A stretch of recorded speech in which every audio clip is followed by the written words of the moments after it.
How you all feeling out there? My name's Tyler Eddie. I cannot indulge in the cannabis. I would love to, but my job requires random UAs.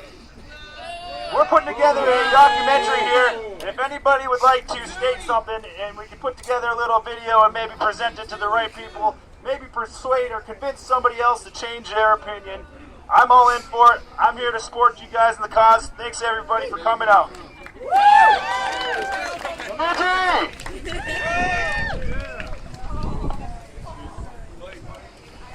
Hey, what's up, y'all? My name's Emilio. I wasn't even gonna say anything, but I don't know if seeing you guys up here, I might say something. I'm actually from St. Paul, but I'm living in Brand, Minnesota, which is like out of Cambridge right now. Alright. I just wanted to say that like I started smoking weed when I was 19 years old. When I was a kid, I was diagnosed with like Tourette syndrome, and I had like a bunch of tics and like a lot of anxiety issues and like shit like that. I was on like every drug in the book when I was a kid, dude. Like marijuana changed my life.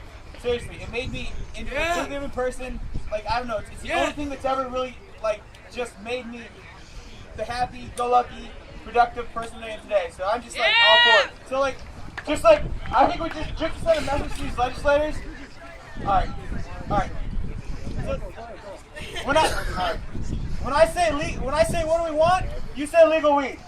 When I say where do we want it, you say now, okay?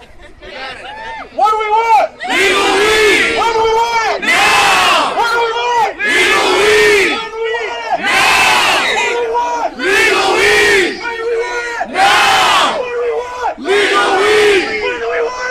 Now! Minnesota 420!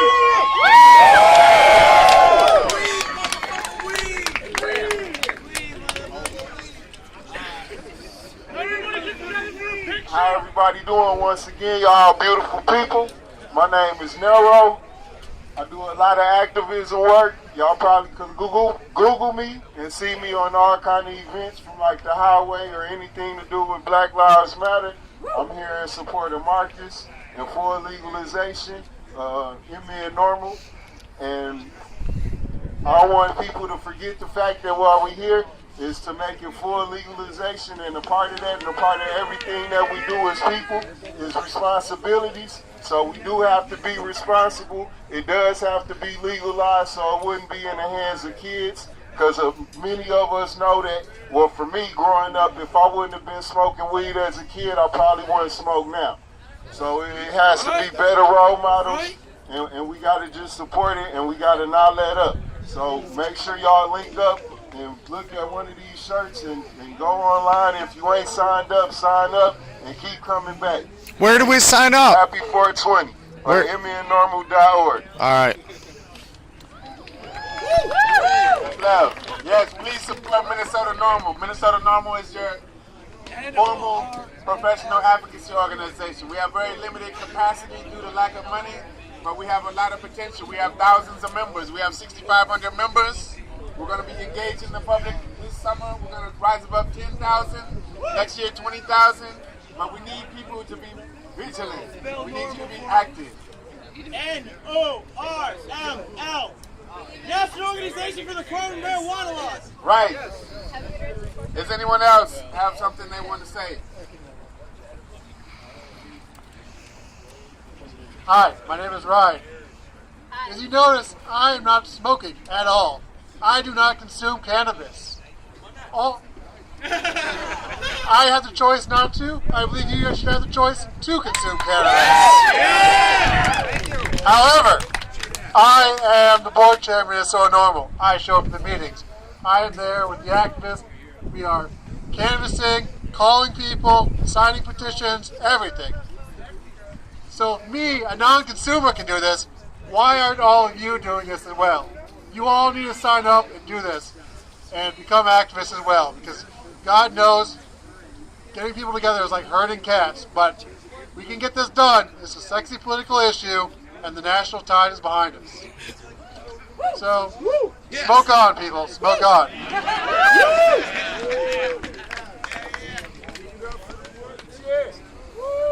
Oh, yeah. So, we have monthly meetings. If you're looking to get involved, we have an office inside Intermediate Arts in Uptown Minneapolis. It's located at 2822 Lindale Avenue South. If anyone here wants to get involved, we have a meeting next Saturday, April 25th, from 11:30 a.m. to 1:30. So come to our office. We have an amazing building that we're in, and this is an amazing movement that we're building. You can say something as long as you don't do that Chewbacca stuff. Hey everybody, it's me, Tank. And I know you guys would probably know me because, well, I stick out like a nun in an ICP concert. Anyway, but it's just like the way I see it, the way I've been saying for years. You know, weed is like one of the hottest commodities on the face of the planet. If we, we legalized it and taxed the crap out of it, future generations, they wouldn't be able to comprehend the fact that we have the budget and deficit can't fit together in the same dang sentence. Their brains would go, pleef, and just look at Colorado and Washington.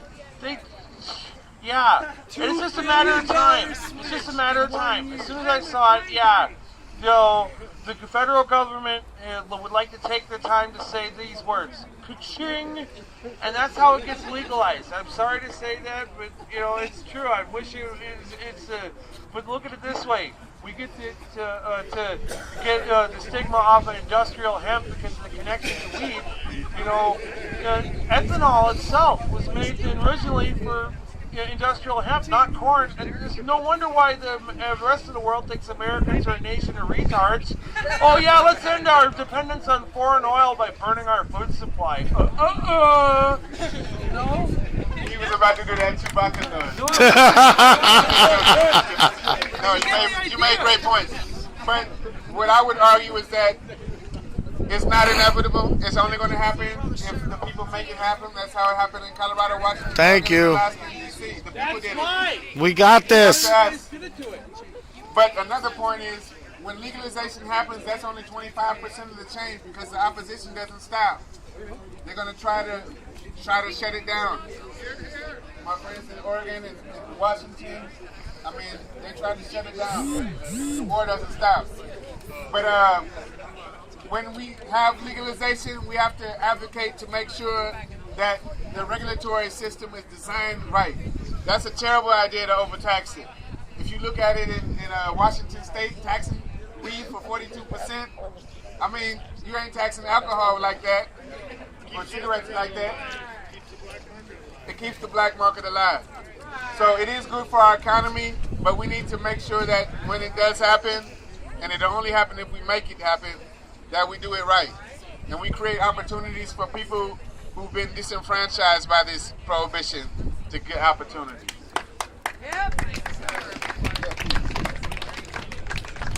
Hello everybody, it's so good to see all of your beautiful faces and to feel all the warmth from your hearts on this cold 420 day. Although the weather should be like this, I just hope it rains because the earth needs it. So let's hope that it rains and it pours something good so the earth can be nourished. But one thing I wanted to sort of engage all of you around is to make a promise, all right? And I'm going to tell you what the promise I want y'all to make is, okay? So my dear friend Marcus Harkis invited me to work with Minnesota NORML a couple of months ago. And I was down just because I think he's incredible and, intelligent. And when I really got to sink in all of the information having to do with what's at stake for legalizing cannabis, it made me think that this is an issue that could really fucking change the game around here. Now, who out here believes Black Lives Matter? Like, for real, Black Lives Matter, everybody? So I'm going to just engage y'all around the thought of Black Lives Matter and legalizing cannabis and what we can do to maybe make there be a sense of justice take place in this country, starting off with our state, okay? So here's my vision for Minnesota. I want us to be a state that has the most social justice-ly minded and heartfully engaged legalization program. Yeah! Minnesota number one! Now everybody's getting all pumped in Colorado and other states where there's legalization because, yay, now we can, We could chill at the crib. We could chill on the stoop and smoke, and cops can't come and mess with us, and we can go to dispensaries and all of this. But it is kind of overlooking the fact that for several generations, so many people have ended up behind bars, away from their families, away from their communities. From very young, their lives were cut off. A lot of us here. Now when we're talking about legalization, now when we're able to enjoy cannabis without any sort of issue, how are we standing up for all of these people who have been sacrificed by this racist and totally dramatically brutalizing war on drugs? Say that. So it's not just enough to legalize it. It's important to think about what kind of legalization does Minnesota want to have. You know, we already have this medical program that isn't really doing anything for anybody. It's not making any change. You know, we in this state have some of the most tremendous racial disparities, despite how liberal or whatever we suppose we are. But I say if we legalize cannabis in Minnesota, let's think about how we can have within the taxation that there's programs for communities that have been brutalized by the war on drugs to have access to jobs, to have access to owning businesses within cannabis industry. Like for real. Like talk to people about this. Oh, we're ready. We don't just want to be like, oh, let's smoke weed, because everybody thinks all they want to do is smoke weed and just be simple-minded. But we want some real change. All right? So y'all promise me? Y'all for real promise me? Put the pinky in the air. I'll put the pinky in the air and find another pinky. All right? We pinky swear. We gonna legalize it with our hearts. We gonna legalize it with our minds, and we're gonna legalize it on some real justice. All right? Thank you.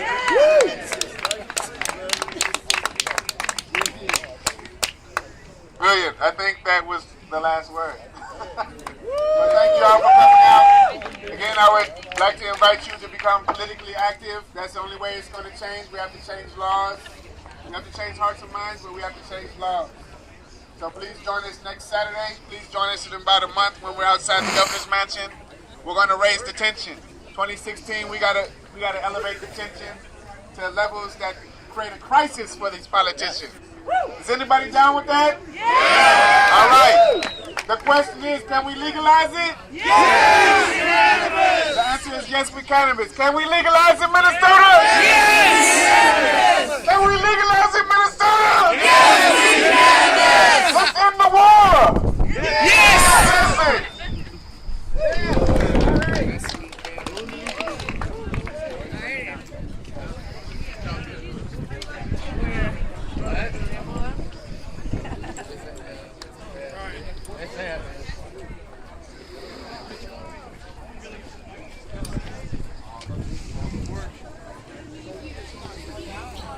All right, that's it for the Starchild 420 report. Wanted to say we had a great rally today. A lot of diehard, awesome people coming out. My friend Andy Blue. How's it going? Hey, it's going well, man. I'm going to say Starchild out. We'll see you next year at the 420 rally. Stay tuned for more Starchild family adventures coming soon to our YouTube channel. Peace and love. Also check out minnesotanormal.org. Check out our family business, onespirit.me, onespirit.us, and projectpeace.guru. And check out music at natestevens.bandcamp.com. Check us out on Facebook, Nathan Stevens Starchild. And we'll talk to you later. Peace and love.